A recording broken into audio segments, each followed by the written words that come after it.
Hello, मैं Pawan Rao, YouTube channel maths with Pawan Rao में आप लोगों को जैसा पता है कि संडे को हम लोग पढ़ते नहीं हैं। संडे को छोटी छोटी बातें करने हम लोग आते हैं। मेरी तबीयत ख़राब हो गई थी, गले में टॉन्सिल थे, उनका ऑपरेशन करवाया। उसके बाद मैंने वीडियोस डालने तो शुरू कर दिए थे, लेकिन संडे को इतना टाइम नहीं मिल पा रहा था। तो आज हम लोग डिस्कस करते हैं। कुछ स्टूडेंट्स मेरे पास आते हैं डेली 2 से 3 ऑफलाइन क्लासेज जैसे मैं पढ़ाता हूँ उनमें से, कि सर जैसे जैसे नज़दीक आ रहा है एग्ज़ाम और हमारी पढ़ाई नहीं हो पाती और घबराहट भी होती है, डिप्रेशन, पता नहीं डिप्रेशन तो नाम कहाँ से आ गया आजकल के स्टूडेंट्स के बीच। सर डिप्रेशन में आ गया, अरे काहे के डिप्रेशन में आ गया आप लोग। फिर मैं पूछता हूँ, चलो बिठाते हैं स्टूडेंट्स को कि भाई क्या हुआ, क्या प्रॉब्लम है। मैं पूछता हूँ, टेस्ट सीरीज़ में हम लोग टेस्ट लेते हैं वीक में 2, टेस्ट में कितने नंबर आ रहे हैं। तो स्टूडेंट्स बोलता है कि सर मैं तो ये सोचता हूँ कि मैं तो एग्जाम में ही कर दूंगा, यहाँ कहीं मेरे कम नंबर आ गए। और बहुत सारे जितने भी लोग वीडियो देख रहे हैं, बहुत सारे लोग ऐसे होंगे जो ये सोचते हैं मैं एग्जाम में तो अच्छा कर दूंगा, यहाँ मेरे कम नंबर आ गए तो मैं घबरा जाऊंगा, डिप्रेशन आ जाएगा, फिर मेरे से तो एग्जाम नहीं होगा। ध्यान रखना, अगर आपने यहाँ टेस्ट नहीं दिया, अगर आपने एसटी स्टूडेंट टेस्ट नहीं लगाया, तो वहाँ पर आप लोगों का सिलेक्शन बहुत मुश्किल है। ये बात ध्यान रखना। यहाँ जितने नंबर आएंगे उससे हो सकता है 5 मार्क्स ज़्यादा आ जाएं, नहीं तो 1-2 नंबर कम ही आएंगे। आप लोग यहाँ पर अपना स्कोर टेस्ट देकर पहला 2, दूसरा 2, प्रॉब्लम पता लगेगी कि कहाँ प्रॉब्लम आई है। धीरे धीरे अपना स्कोर 140 से 150 के आसपास लेकर जाओ ताकि आपका सिलेक्शन हो। दूसरा एक बात आप लोग, छोटा सा एक पॉइंट मैं आप लोगों को जो समझाना चाह रहा हूँ, अगर आप लोग एक अपना जो किसान है, किसान जितनी आज मेहनत करा, आप कहीं भी चले जाना, गवर्नमेंट जॉब में नहीं, कहीं पर भी चले जाना, अभी सिर्फ और सिर्फ आपको 6 महीने तैयारी करनी है ओनली, और उसके बाद आपकी पूरी की पूरी लाइफ एक सेट है और एकदम आसानी से कट जाएगी।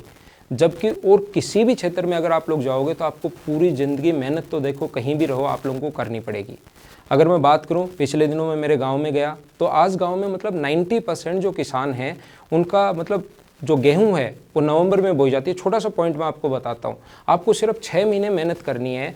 गेहूं जो है एक किसान बोता है नवंबर में, और वो मार्च में जब तक कटाई नहीं होती, सबसे उसको फसल को पानी देना है, बारिश कब होनी है, और प्रॉब्लम फसल होगी नहीं होगी, और सारी प्रॉब्लम्स तो हैं ही हैं। रात को वो लोग सो नहीं पाते, नज़दीक से पहाड़ी है तो गायें आ जाती हैं, और गायों के अगर उन्होंने वहाँ पर नहीं देखा, पूरी रात अगर नहीं जगे, तो कब अगर 1 घंटे भी सो गए तो कब 1.5 या 2 बीघा गेहूँ को कब खा जाती है गायें, पता ही नहीं चलता।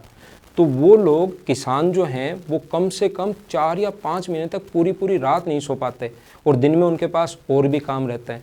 और वो 1 साल नहीं, फिर भी ये नहीं होता कि भाई पूरी फसल हो ही जाएगी। फिर होता क्या है, बस खाने के लिए गेहूं होती हैं और जो उनके जानवर हैं गाय भैंस, उनके लिए चारा होता है। आप लोग एक बार निकल के देखो, थोड़ा सा भी जिनके पास 15 या 16 बीघा के नज़दीक भी ज़मीन है, उनके कुछ नहीं बचता। किसान के सिर्फ और सिर्फ खाने को अनाज हो जाता है और थोड़ा बहुत खर्चा और निकल जाता है, इसके अलावा कुछ नहीं है। और अगले साल फिर मेहनत करनी है, और फिर इतनी मेहनत करने के बाद भी ज़रूरी नहीं कि फसल अच्छी हो ही जाए। और आप तो थोड़ा सा 6 महीने पढ़ो, और उसके बाद इतनी जितना किसान 1 साल मेहनत करता है उससे आधा 4 महीने अगर आप लोग मेहनत कर लो ना, तो भी आपका सिलेक्शन हो जाए। एक जो अगर हम लोग देखें कि स्पोर्ट्समैन है, वो 8 या 9 साल में शुरुआत करता है, वो 10 सेकंड दुनिया को अपना 10 सेकंड का प्रदर्शन दिखाने के लिए वो कम से कम 12 या 13 साल तक मेहनत करता है। सुबह 4 बजे उठकर दौड़ता है, 20 सेकंड अपने आप को शो करने के लिए वो कम से कम 10-12 साल तक मेहनत करता है। आपको तो सिर्फ 5 महीने मेहनत करनी है। तो आप लोग तैयारी करो। कुछ लोगों के साथ प्रॉब्लम ये भी है, उनको लगता है कि ये वाला टॉपिक नहीं आता, वो टफ क्वेश्चंस उठाते हैं। आजकल ऐसा ही चल रहा है, वो कि टफ क्वेश्चंस जिसने करवाए या टफ क्वेश्चन जिस स्टूडेंट ने कर लिए, उनको लगता है कि इसी का सिलेक्शन होगा। ऐसा कुछ नहीं है। एक ही चीज़ को आप लोगों को 200-250 जो क्वेश्चंस आपके पास हैं, जैसा मैंने ज्योमेट्री में करवाया है और जैसा मैंने आपको मेंसुरेशन में करवाया है, कम से कम दोनों के, ज्योमेट्री के मैंने 250 क्वेश्चन करवाए हैं, मेंसुरेशन के मैंने आप लोगों को 200 प्लस क्वेश्चन करवाए हैं, और ट्रिग्नोमेट्री के कम से कम मैं 150 क्वेश्चन आपको करवा चुका हूँ। और आप लोगों को मैं ये नहीं कहता कि एग्जाम आने के बाद कि ऐसा पेपर आता है, ये कर लो वो कर लो, कि पेपर आने के बाद मैं आपको सोल्व करके दिखाऊँ। मैं आप लोगों को पहले से बता रहा हूँ कि जो मैं पढ़ाया है, जो मैंने पढ़ाया आप देख लेना। सीपीओ का पेपर आपने देखा होगा कि जो मैंने पढ़ाया उसमें से कितने क्वेश्चंस मिले हैं, क्योंकि थ्योरी में आपको कंप्लीट बेसिक से पढ़ाता हूँ मैं। ये नहीं कि क्वेश्चंस रटवा दिए, 5 क्वेश्चन रटवा दिए, ये लो ठीक है टफ करवा दिए। मैं आपको पूरा बेसिक से पढ़ाता हूँ, और उसके अलावा पूछेगा कहाँ से, है ना।